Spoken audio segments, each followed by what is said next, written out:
L'apôtre Paul dit que l'Évangile est la puissance de Dieu. Alors, qu'est-ce que l'Évangile au juste? La Bible dit que l'Évangile est le Seigneur Jésus-Christ. Tous ceux qui croient au Seigneur Jésus ont reçu la puissance de la vie,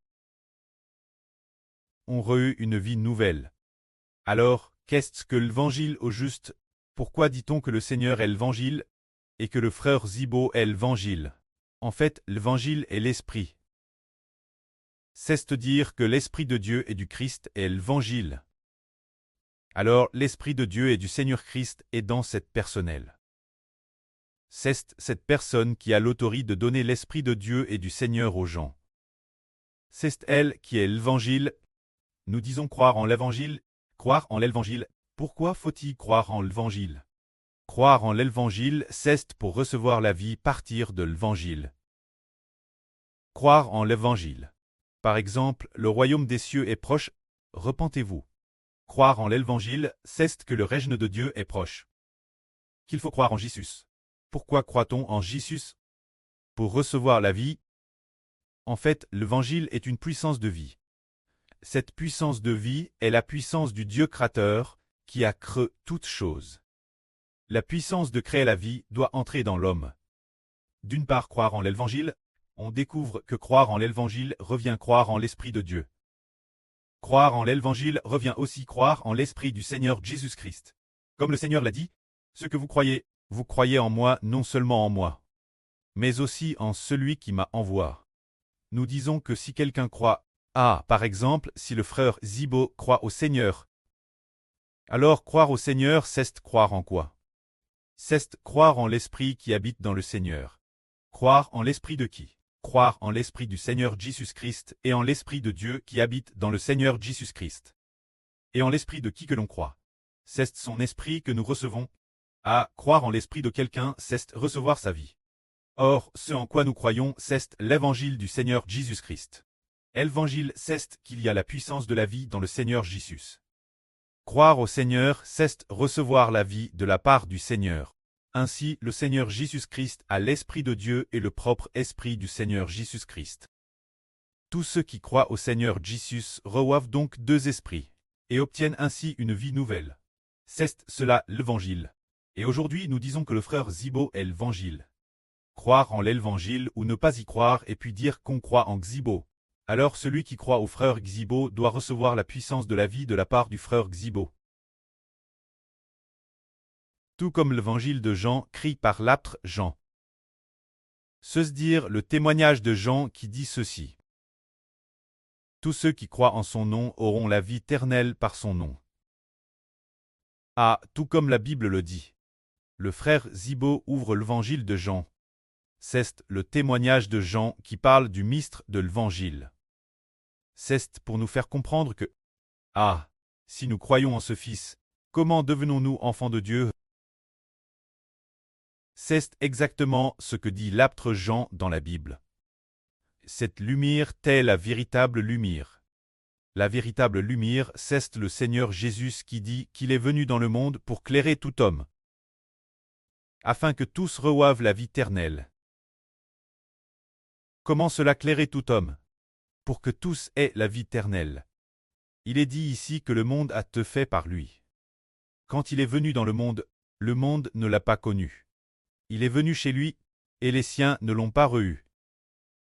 Mais tous ceux qui l'ont reçu, c'est-à-dire ceux qui croient en son nom, il a donné le pouvoir de devenir enfants de Dieu. Ils ne sont pas de l'homme, ne sont pas aînés de l'homme, ni de la volonté des parents, ni de la volonté de l'homme. Mais ils sont aînés de Dieu. C'est-à-dire tous ceux qui croient au Seigneur Jésus-Christ. Le Seigneur Jésus donne le pouvoir, ces personnes, de devenir enfants de Dieu. Aujourd'hui, les frères et sœurs ont entendu beaucoup de vris de la part du frère Zibo. Ces jours-ci, on comprend que tous ceux qui croient au Seigneur Jésus, le Seigneur Jésus mettra l'Esprit de Dieu en ceux qui croient. Et mettra aussi l'Esprit du Seigneur Christ en ceux qui croient. Afin que tous ceux qui croient en Jésus-Christ puissent devenir enfants de Dieu et du Seigneur. C'est cela croire au Seigneur Jésus. C'est pour faire de nous des enfants de Dieu. C'est cela croire l'Évangile. Aujourd'hui, nous comprenons enfin que croire l'Évangile, c'est croire en celui qui a la semence de Dieu. Jésus qui pose de la semence de la nouvelle vie creux par Dieu. Croire en lui et il acceptera de nous donner l'Esprit de Dieu et du Seigneur. C'est cela l'Évangile. Mais cela dit, si le Seigneur Jésus-Christ n'était pas le véritable Fils de Dieu, s'il n'était pas le Fils de l'Éternel Dieu, et s'il n'avait pas en lui la semence de vie de l'Éternel Dieu, alors nous croirions en un faux. Ah, par exemple, il y a quelqu'un appelle le Christ féminin dans une religion. Nous croyons en elle. Peut-elle nous donner la vie de Dieu et la vie du Seigneur Christ? Absolument impossible. Parce que ce faux Christ n'a pas du tout l'Esprit de Dieu. Alors si nous disons croire l'Évangile, et que cela devient croire au christianisme. Alors croire au christianisme, le christianisme peut-il nous faire naître de l'Esprit Saint? Le christianisme peut-il nous faire ressusciter d'entre les morts? Le christianisme ne peut pas le faire. Alors croire au christianisme est aussi une erreur. Alors aujourd'hui, nous devons être très clairs sur ce que signifie croire l'Évangile. C'est croire que ce Fils qui a l'Esprit de Dieu et du Seigneur est l'Évangile. En fait, l'Évangile est constitué par le Seigneur et le frère de Zebdée, ses deux fils ensemble. C'est ainsi que c'est venu dans le monde humain, jusque la fin dernière. En fait, l'Évangile est celui qui possède de l'Esprit de Dieu et l'Esprit du Seigneur. C'est l'Évangile. Au tout début, nous disions que l'Évangile parle du salut. Par exemple, pour le salut l'origine, nous devions mourir. En croyant au Seigneur, le Seigneur nous a sauvés. Alors, la vie de Dieu est en nous, nous donnant une vie nouvelle creux. Et ainsi nous avons obtenu le salut. L'origine, nous allions mourir. Prière, nous tuions pécheurs.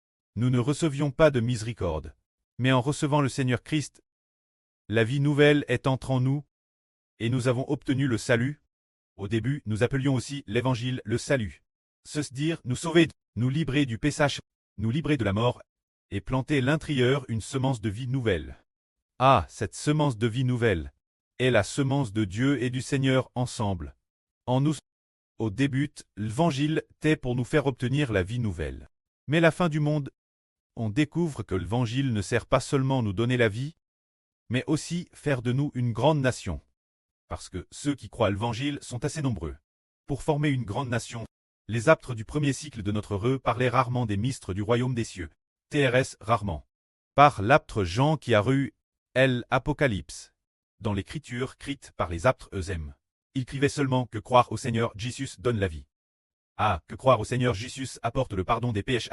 Et seulement que croire au Seigneur Jésus donne l'esprit de la régénération. En gros, les apôtres écrivaient tous cela. Puis vint l'apôtre Jean. Lorsqu'il a écrit l'Apocalypse, on a découvert que ceux qui croient à l'Évangile étaient en nombre suffisant. Pour former une grande nation, plus tard, il a été prophétisé qu'un fils viendrait au monde, se dire qu'il y a un fils appelé l'agneau, parce que quand ce fils apparaît, l'Évangile devient en fait une grande nation. Il devient le royaume d'Israël. Ah, c'est vraiment merveilleux. Au début, au premier cycle de notre bien que le Seigneur Jésus est pas des mystres du royaume des cieux, mais lorsqu'il est ressuscité des morts, une fois les disciples ont dit, Seigneur, est-ce en ce temps-ci que tu rappelleras le royaume d'Israël? Alors le Seigneur a dit, ce n'est pas vous de connaître les temps ou les moments que le pré affixe. Ce n'est pas vous de connaître les temps ou les moments que le pré affixe de sa propre autorité. Ce qui signifie qu'au moment où le Seigneur Jésus-Christ est ressuscité des morts, le royaume des cieux, le royaume de Dieu n'est pas encore venu. Cette époque, on ne prêchait que l'Évangile, on ne parlait pas encore du royaume des cieux. Maintenant que nous sommes la fin du monde, le règne de l'Évangile est sûrement déjà venu. Le pouvoir de Satan commence à s'effondrer.